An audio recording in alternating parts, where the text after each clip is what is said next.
Hi friends, welcome to my channel Tech Developer.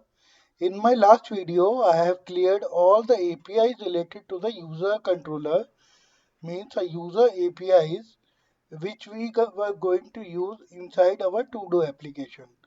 And right now in this video, I will explain you all the APIs which I have created for the task controller, means all the task related APIs I have covered in this video.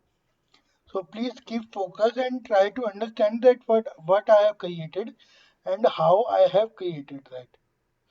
So if you are new to my channel, before going to start this video, I request you to kindly subscribe my channel and don't forget to press the bell icon. So let's start. Go to the task controller and inside this I have created these of the 5 APIs. One of the APIs creating a task, and one of this the update task, the task get the task detail by the task id, getting all the tasks, and delete task by ids, all the CAD operation related to the task. So let me explain you that what the task is. The task is basically an entity inside which we have a task id, a task description, and I have also added this column, that is a task skills, because task will be related to set of skills and task will be applied to one user. So this column was already defined in my earlier videos, but in this video I required this column to be added.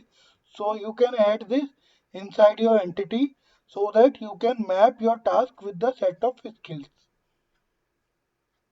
So this was a task entity, and if we go to our task controller, we have the API called add task, in which I have taken the request body of task form. So let's go to the task form, and task form contains the task description and the set of skill IDs which are provided by the means the person who is creating the task to map those skills with that task. Means the task will be created with this description and set of skills related to that task. So for that I have taken the task form as a request body. And if I talk about the at the it validated annotation and the binding result concept, I have used this to validate my task form request body, to validate these constraints which I have mentioned using these annotations.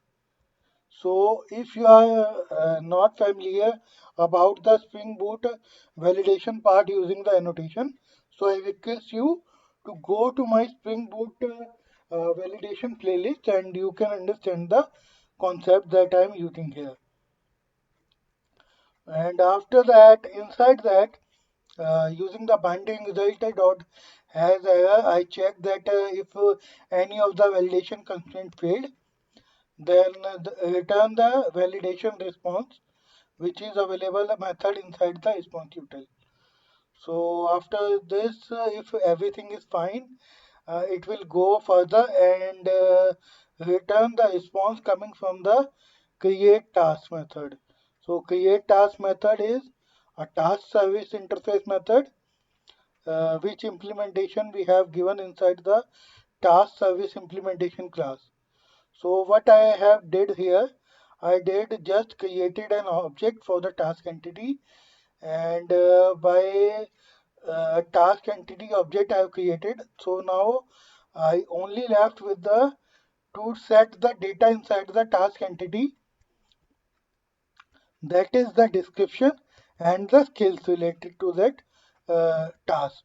So what I did, that ID will be definitely auto generated, and set means the user which have accepted the task is not yet will be available there, because we are just creating the task and we are mapping that task with the set of skills.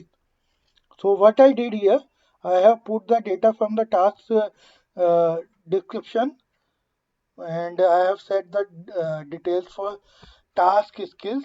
Those task skills I get from the database by using the find all by ID method, because task form or task request body was giving me the set of skill IDs that are related to this task.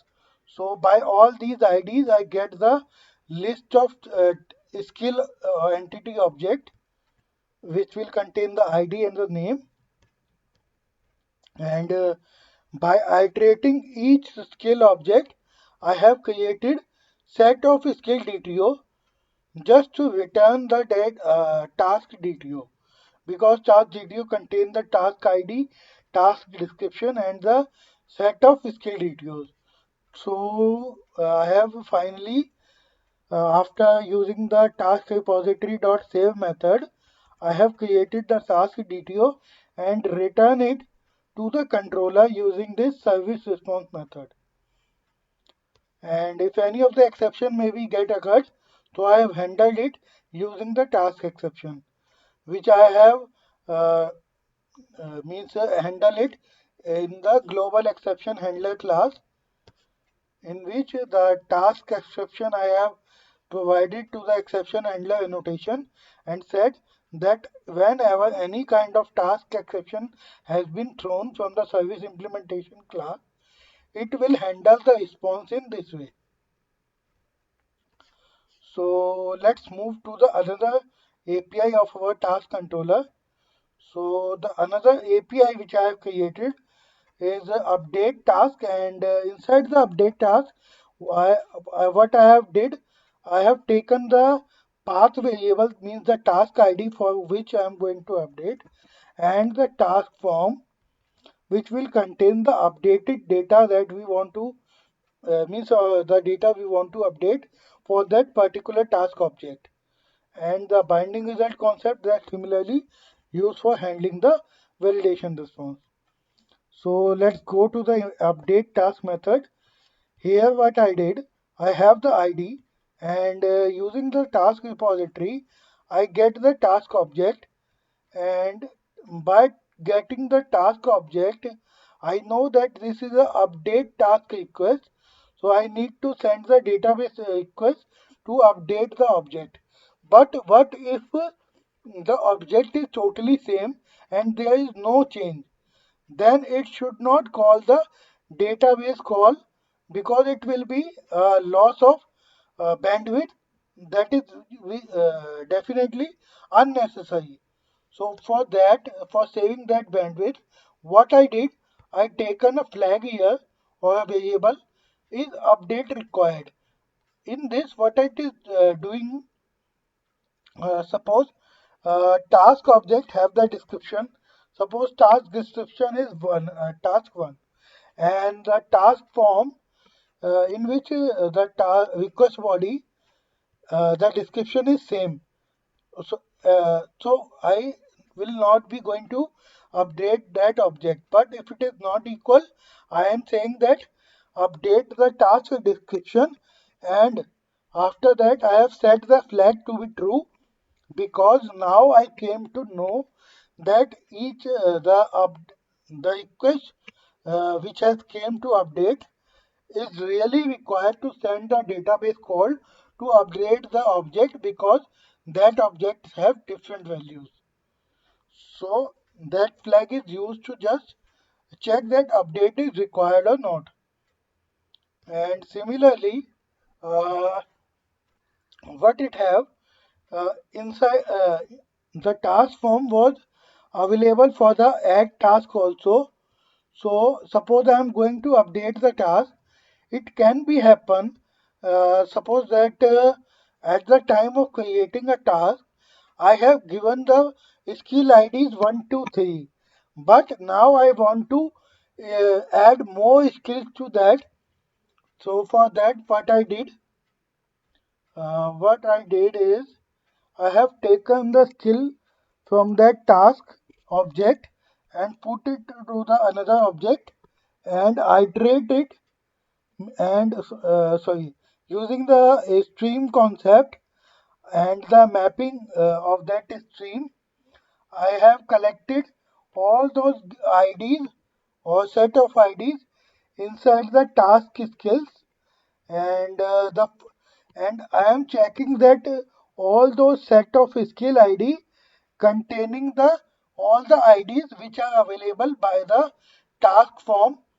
So if ID does not contain, definitely it should be added inside the task skills. Means the already task which the task object have will add the new task IDs which are provided inside the task form but not available in the task skills.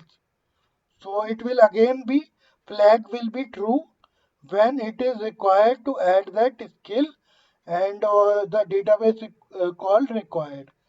After that, I have saved the task repository dot save method and handle the exception if particular exception can be occurred.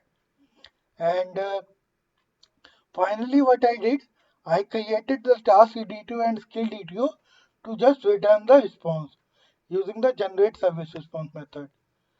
And when we go to the controller side, it is just taking that response from the service layer and returning the response using the generate controller response, and which is returning itself a response entity of type response GTO of type task GTO.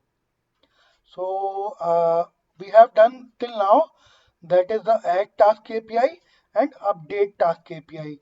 Now let's move towards our three other task APIs, that is task details by ID, getting all the task details and deleting the task by ID. So let's move towards the API called get task by ID.